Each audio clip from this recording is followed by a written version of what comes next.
presa de indizível remorso, o apóstolo retirou-se, envergonhado de si mesmo. Dando alguns passos, alcançou os muros exteriores, onde se deteve a chorar amargamente. Ele, que fora sempre homem ríspido e resoluto, que condenara invariavelmente os transviados da verdade e do bem, que nunca conseguira perdoar as mulheres mais infelizes, ali se encontrava, abatido como uma criança, em face de sua própria falta. Começava a entender a razão de certas experiências dolorosas de seus irmãos em humanidade. Em seu espírito, como que desabrochava uma fonte de considerações pelos infortunados da vida.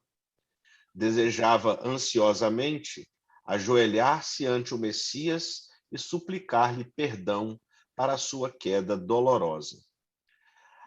Através do véu de lágrimas que lhe obscurecia os olhos, Simão Pedro experimentou uma visão consoladora e generosa. Figurou-se-lhe que o mestre vinha vê-lo em espírito na solidão da noite, trazendo nos lábios aquele mesmo sorriso sereno de todos os dias.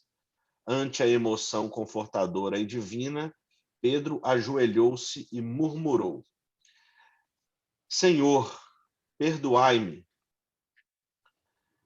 Mas nesse instante, nada mais viu na confusão de seus angustiados pensamentos. Luar alvíssimo enfeitava de luz as vielas desoladas. Foi aí que o antigo pescador refletiu mais austeramente, lembrando as advertências amigas de Jesus quando lhe dizia: Pedro, o homem do mundo é mais frágil do que perverso. Eu queria só fazer um comentário rápido, né? Porque a cena, né? Mesmo sem considerar o que aconteceu antes, a partir só da leitura de hoje, é incrível, né? Dois ensinamentos muito grandes aí para nós, quando mostra claramente o julgamento dele, né? O julgamento que ele sempre fazia das pessoas e a falha com que ele se depara, a própria falha, né? E essa percepção aí do arrependimento e da fraqueza, da fragilidade que todos nós ainda carregamos, né? E a capacidade de Jesus de vir acalmá-lo diante do pedido de perdão por causa dessa compreensão do que ele havia feito, falando, né, que a fragilidade de nós homens é maior do que essa perversão, do que a maldade, né? Então, é muito consolador isso, para nos ensinar a importância de nós termos o nosso auto-perdão, sabermos da nossa fraqueza e nos perdoarmos diante das falhas, porque Jesus e Deus estão sempre ali para nos perdoar e nos dar mais uma chance. Rafa, eu queria também falar uma coisa sobre isso, que realmente, se a gente levar bastante em consideração essa fala do Cristo para Pedro e trazer isso para cada um de nós, eu acho que vai diminuir as críticas, né? Porque não é maldade, é a fragilidade, né? Os sentimentos negativos que a gente carrega não são para sempre, não foram criados pelo Pai. Então, eles estão em nós porque a gente ainda não descobriu o bem que é fazer o bem, como é gostoso. Mas na hora que você se avalia primeiro, enquanto você faz os seus julgamentos, as suas críticas, né? Mesmo que não sejam ditas, mas que você faz, porque Pedro era mais impulsivo, né? Ele já dizia na cara, e tem gente que faz isso, né? Ah, não, bateu, levou. Se disser, eu digo. Se falar, eu respondo. Mas não vendo que isso só está estimulando essa fragilidade. Não é a maldade, não é a fortaleza. Que às vezes o homem se sente forte porque rebate, porque não leva desaforo para casa. Quando isso não passa de fragilidade. Quanto mais você é assim, mais frágil você fica. Então, quando você sabe que tem esse costume, né, já enraizado até de outras encarnações, e quer mudar, Aí vem a autoavaliação. Sempre, ao invés de vir a impulsividade, se autoavalie e diga, puxa vida, olha eu de novo fazendo as críticas. Aí vão passar a ser aquelas críticas e julgamentos mentais, já não é mais o bate-boca. Mas o outro fala, você volta e lasca o pau de pensamento e está se, né, tá se pervertendo, vamos dizer assim, se desnutrindo, né, de todo jeito. Mas quando você lembra dessa fala de Jesus, aí cada vez que vier esse impulso para julgar ou criticar, você diz, eu estou mais frágil do que eu pensava que eu era. E aí busca algum sentimento diferente, que é o de justamente respeitar o outro como ele pode ser, né? Ele só pode ser assim, então não adianta eu quebrar o pau para ele ficar diferente, né? Viu A, aí, ge- a Daniela? gente, a gente até já fez uma discussão aí certa vez a respeito disso, só lembrando, né, e para quem não estava no momento, que nós nos esquecemos da sensação agradável, da boa sensação que é, né, nós não querermos ter razão sempre e deixarmos, né, essas discussões aí passarem muitas vezes sem esse embate, né? E quando a gente quer sempre ter razão, nós vamos justamente criar essa atmosfera, essa vibração baixa aí, porque nós vamos estar julgando, nós vamos estar condenando, às vezes, né? E nós vamos estar desrespeitando o momento do irmão, a fragilidade do irmão. Então, a gente, sempre que puder fazer essa autoavaliação na hora da impulsividade, sem reagir, agir sem reagir, né? Nós vamos sempre poder ter aquela sensação de que tudo flui melhor, perceber como o dia anda mais leve, sem aquela confusão ali que a gente evitou criar, aquele peso, exatamente. Porque quando você vê a fragilidade em você, você passa a ver no outro. Porque quando o outro erra aqueles, né, aqueles erros que você gostava de meter o pau, você já vai vendo que aquela fragilidade é do outro, não é mais sua, e respeita a fragilidade dele, porque a gente não vai consertar ninguém, né? E a gente sabe que pau que nasce torto não morre torto, não. Mas tem que procurar se desentortar, não somos nós que vamos desentortar, então, pelo menos você fica bem. Olha, eu já não estou me diminuindo, nem diminuindo o outro. Então, cresceremos, né, juntos em algum momento.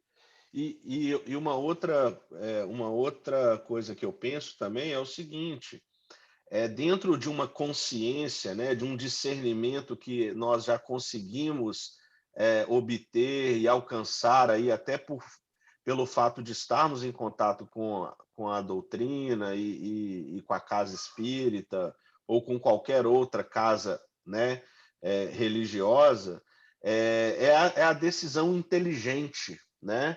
É tão bom sermos mais inteligentes um pouco a cada dia, e quando você toma uma decisão inteligente e conclui que isso foi a melhor saída, a melhor forma de resolver o problema, isso aumenta ainda mais o seu bem-estar.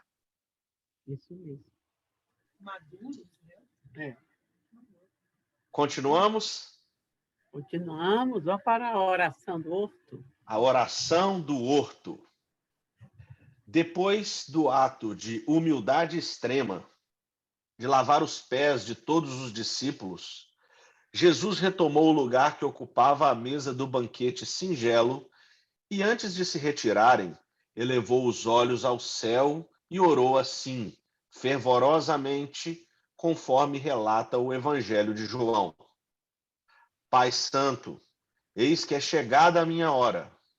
Acolhe-me em teu amor, eleva o teu filho para que ele possa elevar-te entre os homens no sacrifício supremo. Glorifiquei-te na terra, testemunhei tua magnanimidade e sabedoria, e consumo agora a obra que me confiaste. Neste instante, pois, meu Pai, ampara-me com a luz que me deste, muito antes que este mundo existisse. É profundo isso, né? e fixando o olhar amoroso sobre a comunidade dos discípulos que silenciosos lhe acompanhavam a rogativa, continuou: manifestei o teu nome aos amigos que me deste. Eram teus e tu nos confiaste, para que recebessem a tua palavra de sabedoria e de amor. Todos eles sabem agora que tudo quanto lhes dei provém de ti. Neste instante supremo, Pai, não rogo pelo mundo, que é obra tua e cuja perfeição se verificará algum dia, porque está nos teus desígnios insondáveis. Mas peço-te particularmente por eles, pelos que me confiaste, tendo em vista o esforço a que os obrigará o Evangelho, que ficará no mundo sobre os seus ombros generosos. Eu já não sou da terra, mas rogo-te que os meus discípulos amados sejam unidos uns aos outros, como eu sou contigo. Dê-lhes a tua palavra para o trabalho santo da redenção das criaturas.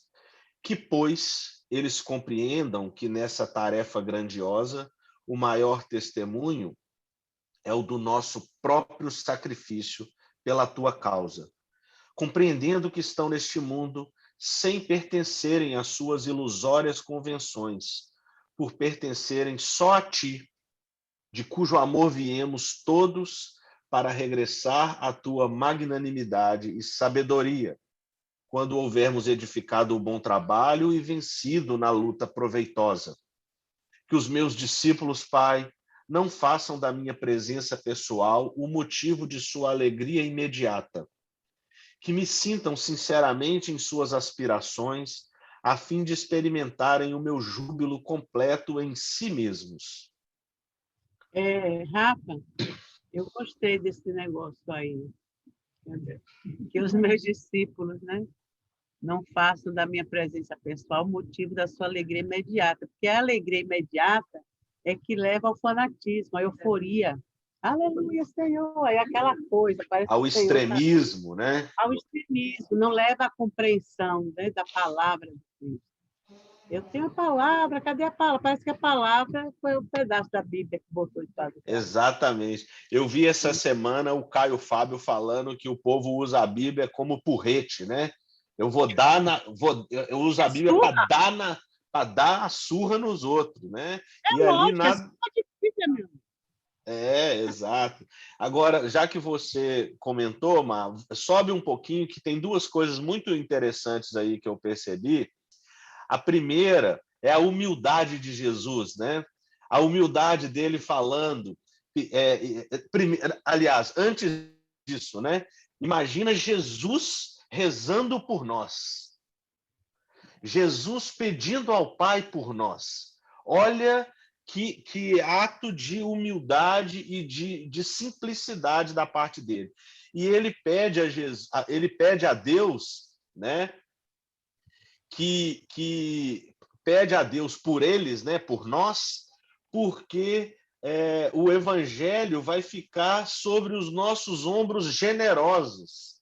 Então, olha ele ressaltando a generosidade dos discípulos em aceitarem a missão e seguir tocando, né, o barco aí do Evangelho. Olha que coisa interessante. Estão sabendo que eles deviam levantar os braços para o céu, agradecendo a oportunidade. Pela oportunidade, exatamente. Receber de Jesus essa missão, né? Porque é muita confiança. Mas ele aí, humildemente, ele agradece a generosidade dos discípulos. Exatamente. Eu achei isso muito legal. Então, vamos lá. Junto deles, outros trabalhadores do Evangelho despertarão para a tua verdade. O futuro estará cheio desses operários dignos do salário celeste. Será, de algum modo, a posteridade do Evangelho do Reino que se perpetuará na terra para glorificar a tua revelação. Protege-os a todos, Pai. Que todos recebam a tua bênção, abrindo seus corações às claridades renovadoras. Pai justo, o mundo ainda não te conheceu. Eu, porém, te conheci e lhes fiz conhecer o teu nome e a tua bondade infinita, para que o amor com que me tens amado esteja neles e eu neles esteja. Terminada a oração, acompanhada em religioso silêncio por parte dos discípulos, Jesus se retirou em companhia de Simão Pedro e dos 2 filhos de Zebedeu para o Monte das Oliveiras, onde costumava meditar. Os demais companheiros se dispersaram, impressionados, enquanto Judas, afastando-se com passos vacilantes, não conseguia aplacar a tempestade de sentimentos que lhe devastava o coração. Pensa em Judas fazer o que fez depois de uma oração dessa. Imagina o conflito interno que não estava dentro dele para tomar a decisão que ele estava prestes a tomar. As fragilidades. Por isso que Jesus não dava para entender tudo, porque nós temos fragilidades que são determinantes, né, na nossa vida, até para receber, cometer o erro e poder viver a consequência dele, senão não marca. Né? Para uma pessoa com pensamento fixo em alguma coisa, para você mover aquilo, ela tem que dar realmente uma pedrada na cruz e não aguentar, tirar a própria vida, refletir sobre isso no mundo espiritual, para retornar já com outros propósitos, porque só não adianta. Aí ele talvez retornaria em outra encarnação ainda com aquele pensamento materialista. Não, vamos fazer assim, né? Vai gerar mais dinheiro, vai... Né? Então, você às vezes vê durante a vida pessoas assim tão afixadas nisso que você diz, puxa vida, umas 2 ou 3 encarnações, aí não sei se vai mover essa pessoa do lugar. Mas é assim, fora nós temos também outras fragilidades que a gente sabe que até pelos erros que comete, às vezes vocês, puxa, eu estou repetindo isso. E não, nesta vida já estou repetindo. Então, eu venho repetindo há muitas encarnações, e que horas é que eu vou mover isso do meu caminho? Então, é isso que eu acho que o Espiritismo dá uma chacoalhada quando a gente deixa, muito boa. Por isso que é bom a gente ficar... Às vezes a pessoa acha boring ficar estudando, de novo o Evangelho, de novo o Livro dos Espíritos, de novo. Mas é isso que vai, durante aquela encarnação, nos chacoalhando, que a gente esquece daqui para ali. Basta qualquer luzinha acender, que a gente já está igual a criança, né? Igual a criança, que estava alerta, daqui a pouco, é aqui, aí já vai para outra coisa. Você muda a chave assim, né? Então, eu acho essa surra de Bíblia desse tempo de pandemia está sendo assim maravilhoso. Mais alguém quer comentar ou posso A continuar? Diana está falando daquele jeitinho dela baixo para ninguém ouvir, e ela repetir 1000 vezes. Murmurando. Vá. Essa questão dos erros que a gente vai continuar repetindo ao longo das existências, você falou que você vê que nunca é igual, já foi pior. Já, cada vez que então quer ficar melhor um pouquinho, né? Matava 500, né, como o Divaldo dizia, né? Não, porque aquele homem foi preso e condenado à morte, que matou 1000 pessoas naquela explosão. Aí, Divaldo me disse, vamos todos orar por ele, porque o mundo espiritual está recebendo com festa, porque ele já foi matar 50.000. E se ele matar 1000 agora, é porque ele está se recuperando. Agora, vai explicar isso. É isso, mas a gente tem que ter compaixão de todos. Como é que você vai julgar? Isso também é um julgamento. Em que pé a pessoa está no seu nível evolutivo? Ninguém, a gente está no caminho. E não é porque a gente está aqui agora, no domingo, assim, se emprestou esse tempo para tomar surra de Bíblia, que a gente está melhor do que ninguém. A gente está melhor em alguma coisa. Mas tem as outras tantas, né, que compõem a nossa personalidade que ainda está lá. Isso é muita coisa para mover. É o núcleo familiar, principalmente, né? Que o resto todo a gente abandona. O núcleo familiar é o último, é o barco, é a última, né? O último lugar que a gente pula do navio. Mas Maria, uma pergunta. Um erro, por exemplo, na encarnação, a gente passa, tem aquele sofrimento muito grande. E a gente faz tudo para não cometer de novo, não comete. Como que a gente sabe que na próxima não vai cometer de novo? É isso, as próximas existem para isso, porque é um erro que você já cometeu, que você sabe, isso eu não vou fazer mais. E dessa encarnação você segura a peteca, só mais algumas vão mostrar que isso está marcado já no seu espírito, entendeu? Então, que a forma positiva já realmente substituiu aquela fragilidade. E você pede esses testes. Eu quero me confrontar com isso tantas vezes quanto seja necessária para eu poder segurar, né? Eu acho que só que você tem identificado que foi um erro Já é uma marca, já é uma marca. Só que a gente vem de novo, né, com tudo apagadinho, mas os sentimentos estão lá latentes. Então, quando às vezes você confrontar com esse mesmo motivo para errar, aquilo já toca diferente. Mas às vezes somos tão frágeis que a própria vida, o cenário novo, aquela coisa ainda frágil em nós, termina nos levando. Mas já é diferente, aí você já se alerta logo, né? Acho que sempre a gente vai ficando mais. Né? Essa nossa melhoria, por exemplo, no caso da violência, o Paulo disse que nessa época de festa,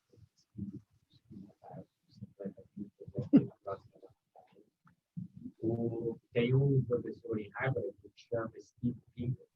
Ele escreveu um livro. Desculpa interromper aí, mas dá para ele chegar mais perto aí, porque está um pouco baixo. Não estamos ouvindo nada. Tem um professor em Harvard, ele é professor de psicologia. Está ouvindo? Está ouvindo? Tá, agora tá legal. Ele escreveu um livro faz, acho que, uns 5 anos, e eu venho estudando esse livro. O título em inglês é The Better Angels of Our Nature. Os anjos melhores. The Better Angels of Our Nature. Os melhores anjos. Os anjos da nossa natureza. Então, ele fez um estudo de violência desde os tempos pré-históricos até agora. Ele, inclusive, uma parte do livro, ele faz um estudo de um psicólogo, que o sobrenome dele era Flynn, eu não lembro o primeiro nome dele, e é chamado de The Flynn Effect, o efeito Flynn. O Flynn, ele fez um estudo de muitas nações, já de vários anos, no desenvolvimento do QI, do coeficiente de inteligência das pessoas. Então, ele notou que em tempos, eu não lembro direito o ano, acho que no século XIX, até agora, recentemente, acho que faz 30 anos, mais ou menos, que ele fez isso. Então, existe uma evolução no QI das pessoas. Então, o Pinker, ele utilizou isso aí, que isso aí pode ser que aumente a capacidade de raciocínio das pessoas, discernimento, e fazer mais o bem do que o mal. Então, ele usa esse termo aí. E a conclusão dele, desse estudo desde o tempo pré-histórico, é que até ele fala, isso pode parecer estranho o que eu vou falar, mas esses estudos mostram que nós estamos vivendo a era mais pacífica da humanidade agora. Estamos cada vez melhor. Então, existe até esse estudo científico, vamos dizer assim, que mostra realmente essa evolução do ser humano e que mostra essa melhoria na sociedade e na humanidade em função do melhoramento da evolução de cada um. Por isso que a gente sabe, pela lei da evolução, que o espírito ele pode estacionar um pouco, mas ele não regride, não há chance de regressão. Parece que a pessoa... Por isso que o mundo sempre vai estar melhor. E certamente, nesse retorno dessas pessoas mais violentas, por exemplo, que já cometem menos violência, existiu essa análise, como a gente aprende no espiritismo, a gente vê isso aí também no experiência de quase morte, a pessoa, o espírito, no caso, ele se analisando o que ele fez na vida e a necessidade de voltar e reparar os erros. Então, existe isso em função do arrependimento daquilo que ele fez errado. Como, por exemplo, no caso de Pedro, no caso de Judas.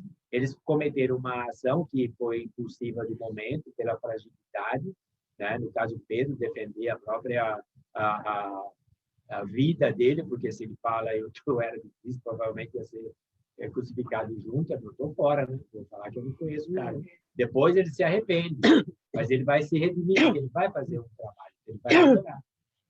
E a capacidade e a pessoa quando evolui, lógico que evolui no QI, evolui na inteligência, mas isso tem que acompanhar os sentimentos. Claro. Então, não poderia ter um local só para os inteligentes que já estão redimidos. O redimido, aquele que já se arrependeu e tem outra fase, ele tem ama que mais. O processo de onde ele passou, dos erros que ele passou, para ele ter compaixão do outro. Claro. Senão, o que já está bem, é dizer, vamos fuzilar todo mundo que não está e viver no mundo de alegria. E não é essa a proposta. A proposta é para você ir melhorando, mas melhorando não por só completo, né? Mas tem que a parte moral acompanhar. Senão a gente ainda vê as atrocidades. Os homens muito inteligentes cometendo, né? Inclusive, o Steve Pinker, ele nota isso aí, ele observa uma evolução da empatia. Da empatia. E da compaixão. Senão, não tem. Então ver-se que nessa evolução de inteligência, a empatia e a compaixão seguem. Existe também a parte moral, porque elas trabalham em outros estudos feitos também em núcleos onde tem mais violência, até um núcleo menor, que é o da sociedade, que é a família, e esses grupos, é notado que o maior índice de violência, de adição, de vícios, dessas coisas, são em famílias com menos escolaridade, com menos estudo, e onde isso aí gera mais. Então, o problema, por exemplo, da ignorância. Vê também, eu fiz um estudo recente, os 10 ou 20 países mais pacíficos, melhor para se viver, tem um índice aí de governo, não sei se é da ONU, né? É dos melhores países, dos piores países. Quando você analisa o nível de intelectualidade, alfabetismo ou analfabetismo, onde tem mais violência, tem mais ignorância intelectual. Onde tem menos violência, tem mais, por exemplo, 5, 10 países, tem quase 100% de pessoas literadas. E o oposto de outro mais violento, tem 25%, 30%. E nesses onde tem mais violência, que tem, no caso do estudo, isso é 20%, 30%, para os homens, para a mulher é menos ainda. E você vê que, às vezes, não há interferência ainda suficiente dos países que têm mais inteligência, mais empatia e compaixão, interferir no outro, né, de forma positiva. Que é isso que vai ter que ter. É como a pandemia. Aqui tem mais vacina, doa para o resto do mundo pobre que não pode, porque senão eles vão contaminar a gente. Então, aí é por sobrevivência, mas não precisaria ser por sobrevivência. A ideia é que seja por compaixão. O outro precisa, eu tenho para dar. Eu vi muito isso no Brasil, na época da pandemia braba mesmo lá, nos hospitais, médicos, por exemplo, que estavam se dedicando 24/7, médicos já com um poder econômico razoável, não precisavam estar ali, longe de paz, da família, dormindo em hotel, para poder estar 24 horas disponível para o hospital, e isso servindo de exemplo, porque tinham outros que, ou da mesma faixa econômica, ou não, precisando, às vezes, do dinheiro que iam ganhar, mas não iam por medo, por achar com medo da morte, com medo, para que eu vou salvar aquele e acabar comigo? Quer dizer, não tinha um nível de compaixão. Aí dizendo, olha para aí, olha, no nível hospitalar, com qualquer nível de escola, de qualquer lugar, você vê isso acontecer. Né? Então, cada indivíduo, por isso que Jesus ali com os apóstolos, é bom isso, né? Que ele pega cada um com um temperamento, mas todos com suas fragilidades, todos capazes de errar, e da gente ver, através do Evangelho, a reforma de Paulo, a reforma de Pedro, de João, e todo mundo seguindo, né? Mas é interessante isso. Ronaldo. Ronaldo, Oi, Marisa, às vezes eu fico pensando quantas encarnações de sofrimento pessoas como, por exemplo, Paulo de Tarso não economizaram por decidir seguir Jesus naquela mesma vida, naquela mesma vivência, né? Paulo de Tarso, que passou de perseguidor, ele passou a ser um dos seguidores do Cristo, né? Então, assim, quantas encarnações de sofrimento provavelmente Paulo de Tarso não economizou, né? Vou colocar esse economizar aqui entre aspas. O mesmo com Maria Madalena, né? Seguindo Jesus, aquela mudança radical que ela teve e tudo. E a gente nota que os dois têm uma coisa muito em comum. Paulo de Tarso, que apedrejou, foi apedrejado naquela mesma vida. Maria, foi tudo. Foi tudo. Tudo que ele fez com os outros e o que não fez. Mas olha só, isso aqui é a beleza do negócio, porque foi naquela mesma vivência. Mas além de Jesus, né, ali encarando ele, tinha Estevão, o mentor, tinha Abigail. Sim. Dizer, Abigail. todo o environment, que ele aproveitou as companhias espirituais para dar aquele salto. Mas são exemplos para nós, que às vezes a gente tem essa cobertura, mas ainda resiste, como Judas resistiu, como outros, né, não conseguiram. Então, é possível, né, a gente aproveitar uma encarnação e diluir várias fragilidades e substituir por força, por coragem, para vencer outras, porque a gente tem muita coisa.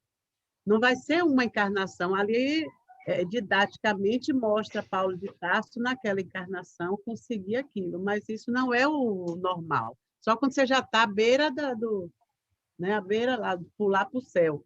Só falta uma casa. Olha só, Marisa, nós tivemos ali Maria Madalena, né, que usava da carne, da aparência, aquela coisa toda. Naquela mesma vida, ela tem a oportunidade, através da lepra, né, de se redimir. Ou seja, ela usou da carne e daquela carne mesmo, ela teve o aprendizado dela. É legal. Não, é muito interessante isso, né? Seguimos ou mais alguém? Será que Mary quer falar? Essa semana eu ouvi uma palestra Chega da amiga espírita, e ele estava dizendo que 80% dos reencarnantes, quando eles vão programar para reencarnar, eles estão pedindo para amar. E 20% é que vem na leva, né? Mas o interessante é esse, a maioria, 80% estão querendo amar. Porque já estamos num processo de regeneração, então muitos já estão alertas, né?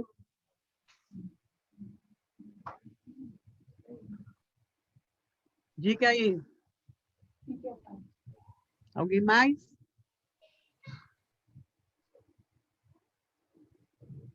Pode seguir. Seguimos, então. Então, só para lembrar, então, Jesus vai para o Monte das Oliveiras e os demais dispersam. O crepúsculo começava a cair sobre o céu claro. Apesar do sol radioso da tarde a iluminar a paisagem, soprava o vento em rajadas muito frias. Daí a alguns instantes, o mestre e os 3 companheiros alcançavam o monte povoado de árvores frondosas que convidavam ao pensamento contemplativo. Acomodando os discípulos em bancos naturais que as ervas do caminho se incumbiam de adornar, falou-lhes o mestre em tom sereno e resoluto. Esta é a minha derradeira hora convosco. Orai e vigiai comigo, para que eu tenha a glorificação de Deus no supremo testemunho. Assim dizendo, afastou-se a pequena distância, onde permaneceu em prece, cuja sublimidade os apóstolos não podiam observar. Pedro, João e Tiago estavam profundamente tocados pelo que viam e ouviam. Nunca o mestre lhes parecera tão solene, tão convicto, como naquele instante de penosas recomendações. Rompendo o silêncio que se fizera, João ponderou: oremos e vigiemos de acordo com a recomendação do mestre, pois se ele aqui nos trouxe, apenas nós três, em sua companhia, isso deve significar para o nosso espírito a grandeza da sua confiança em nosso auxílio. Puseram-se a meditar silenciosamente. Entretanto, sem que lograssem explicar o motivo, adormeceram no decurso da oração. Passados alguns minutos, acordavam, ouvindo o mestre que lhes observava: despertai, não vos recomendei que vigiasseis? Não podereis velar comigo 1 minuto? João e os companheiros esfregaram os olhos, reconhecendo a própria falta. Então Jesus, cujo olhar parecia iluminado por estranho fulgor, lhes contou que fora visitado por um anjo de Deus, que o confortara para o martírio supremo. Mais uma vez lhes pediu que orassem com o coração e novamente se afastou. Contudo, os discípulos, insensivelmente cedendo aos imperativos do corpo e olvidando as necessidades do espírito, de novo adormeceram em meio da meditação. Despertaram com o mestre a lhes repetir. Está parecendo a Flu isso aí, né? Começa a orar e dorme, a Lina falando, a Marisa falando. Não, nós passistas, se não ficarmos em pé, se fosse dar passo sentado, para todo mundo. É porque a gente fica andando, aí vai despertar. Não conseguistes, então, orar comigo? Os 3 discípulos acordaram estremunhados. A paisagem desolada de Jerusalém mergulhava na sombra. Antes, porém, que pudessem justificar de novo a sua falta, um grupo de soldados e populares aproximou-se, vindo Judas à frente. O filho de Iscariotes avançou e depôs na fronte do mestre o beijo combinado, ao passo que Jesus, sem denotar nenhuma fraqueza e deixando a lição de sua coragem e de seu afeto aos companheiros, perguntou: amigo, a que vieste? Sua interrogação, todavia, não recebeu qualquer resposta. Os mensageiros dos sacerdotes prenderam-no e lhe manietaram as mãos, como se os fizessem a um salteador vulgar. Chamou de amigo, né, menino? Sabendo de tudo. Sabendo de tudo. Não é mole, não. Não Uns é do mole, não. outros traindo, quer dizer, que coisa. Rapaz, não adianta, eu tenho que ir embora logo, antes que coisa pior. Será que, uma pergunta, Espera aí que ele... Tá ouvindo? O Adriano? Tô. O primeiro sono que eles tiveram, o primeiro cochilo, né? Nesse período do cochilo deles, Jesus se encontrou com um anjo. Acho que o texto diz isso, né? Ele disse que veio. Será que isso não foi uma programação para acontecer dessa maneira, de tal maneira que eles cochilassem e Jesus, então, encontrasse com essa luz espiritual? Vamos dizer, Acho que se eles estivessem alertas, eles também teriam encontro, entendeu? Eu acho que estava previsto, e quem perdeu a oportunidade foram os 3 que cochilaram, literalmente, né? Claro, eles iriam, tanto que ele só chamou 3.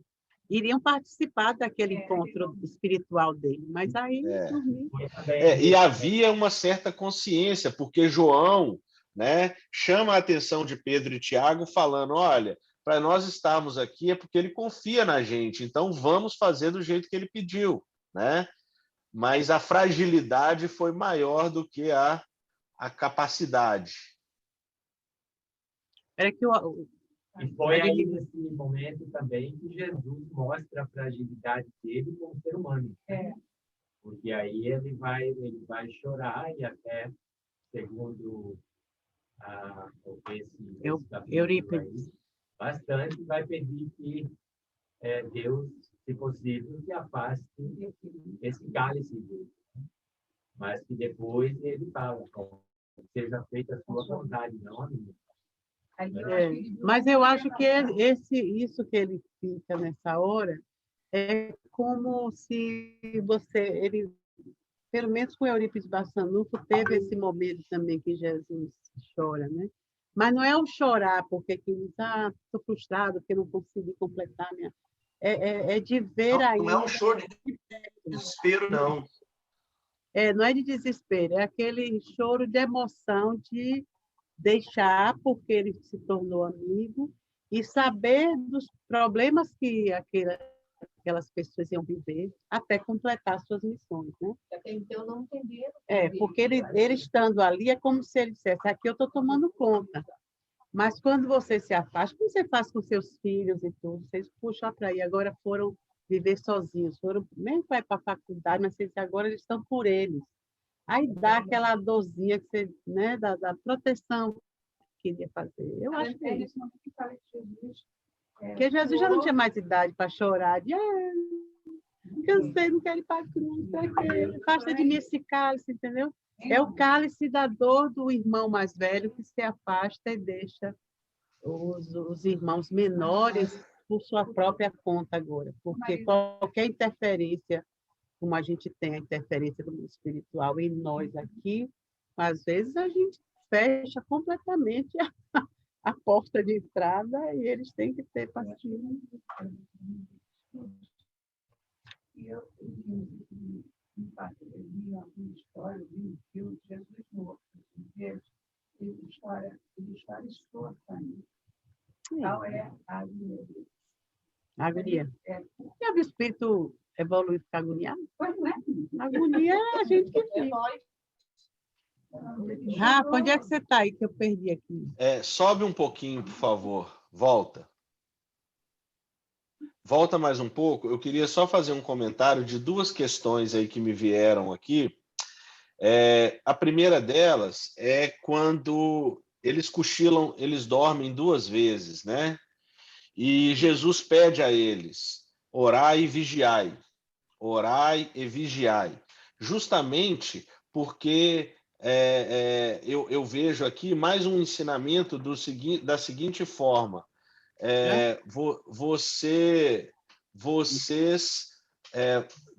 Hoje eu estou aqui, mas daqui a pouco vocês estarão por conta própria e pelo sucesso do Evangelho. Então, assim, se vocês não conseguirem realmente se firmarem, orar e vigiar nos momentos da dificuldade, vai tornar o problema, né, muito maior. Já vai ser um problema. Vocês vão ser perseguidos, vocês vão estar aí no fio da navalha por causa do Evangelho. E aí eu acho que isso fica um ensinamento que mais na frente Jesus vai falar de novo sobre isso.